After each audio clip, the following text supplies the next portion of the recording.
मैं आर्य समाज के विद्वानों के पास बहुत रहा। राजगुरु मऊ के थे, मऊ मध्य प्रदेश में। आरएसएस के भी थे वो। 6 फीट में 1 इंच कम थी उनकी लंबाई। मालवी जी जैसा साफा बांधते थे, सफ़ेद सफ़ेद ही कपड़े रखते थे, धोती और कमीज। गजब के विद्वान थे वेदों के। नाम भी राजगुरु था, तो वो वास्तव में वो गुरु थे। विवाह संस्कार उन्होंने जब कराया तो मेरा दादी ससुर तो रोने लग गया था कि तेरी दादी सास मरने के बाद पता लगा कि विवाह क्यों करते हैं। विवाह बहुत बड़ा संस्कार है। पति पत्नी ये भी आत्मा और परमात्मा का एक मिलन और वही स्थान है। गृहस्थ में पति पत्नी का गुरु और शिष्य जैसा ही नाता है। कई जगह अपने यहाँ बहुत से साधुओं ने बोल भी दिया, नहीं करते थे। ये अपने अपने विचार है। बेटा और बेटी सब, विवाह बेटे का भी करते हैं, विवाह बेटी का भी करते हैं, गृहस्थ में करते हैं अपन। उसके लिए तो बेटी भी बराबर है और बेटा भी बराबर है। बच्चे बेटे के भी होते हैं, बेटी के भी होते हैं। तो पति पत्नी हैं, बच्चे तो दोनों मिलके कर रहे हैं। तो वही कि आत्मा के अंदर गुरु है, गुरु के अंदर ही आत्मा है। वैसे ही पति पत्नी का रिश्ता नाता है। केवल ये वासना नहीं होनी चाहिए, वासना वर्जित है। क्योंकि चिंतन अधिक नहीं होना चाहिए।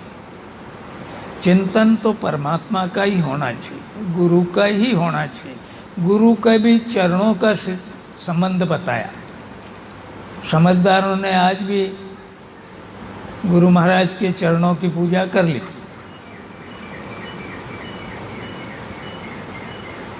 क्योंकि गुरु के चरण ही है सब। चरण में भी गोस्वामी जी ने तो लिख दिया, श्री गुरु पद नख मणिगण ज्योति सुमिरत दिव्य दृष्टि ही होती। जिन्होंने गुरु के चरणों का ध्यान किया, चरणों का ही नहीं, अंगूठे के नख का। मणि आपने सुनी है, देखी नहीं होगी। मैं भाग्यशाली आदमी हूँ, पास में से तो नहीं देखी पर प्रकाश उसका देखा। क्योंकि एक आदमी बार बार बोला कि मणिधारी सर्प यहाँ है। मेरे को देखने का बहुत शौक था। कोई मैं सुन लेता कि ये अच्छा विद्वान है, इस बात का जानकार है, तो मैं चिपक जाता, उसके साथ चला गया। वास्तव में मणि को रख के वो अपना चुग्गा करता है।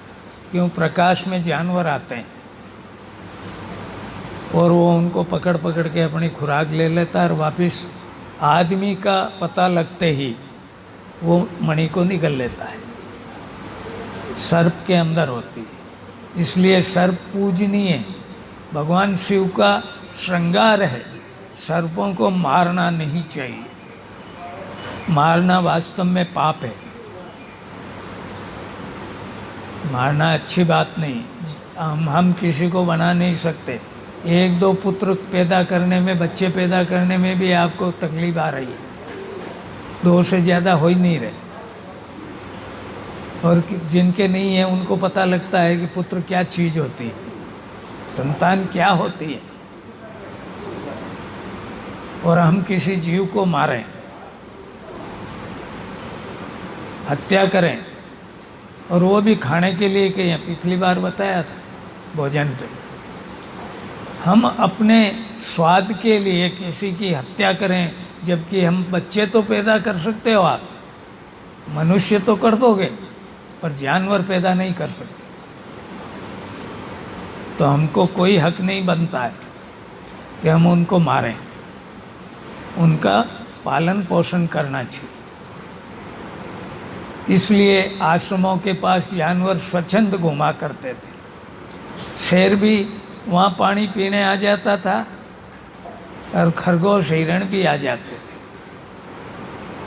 क्यों? क्योंकि वो अहिंसक थे। महात्मा अहिंसक होता है। महात्मा के मन में दया होती है। और बोला है कि दया धर्म का मूल है, पाप मूल अभिमान। जिसमें भी अभिमान है, मैं आदमी हूँ, मैं पैसे वाला हूँ, या मैं महात्मा हूँ, या मैं कुछ विशेष हूँ, ये अभिमान ही पाप है। इसी से पाप, ये पाप की जड़ है। और जड़ को जैसे ही लगाया नहीं कि पौधा फूटा नहीं, वो पेड़ भी बन सकता है और विनाश का कारण बन जाता है। दया धर्म का मूल है, इसलिए हर प्राणी पे दया होनी चाहिए।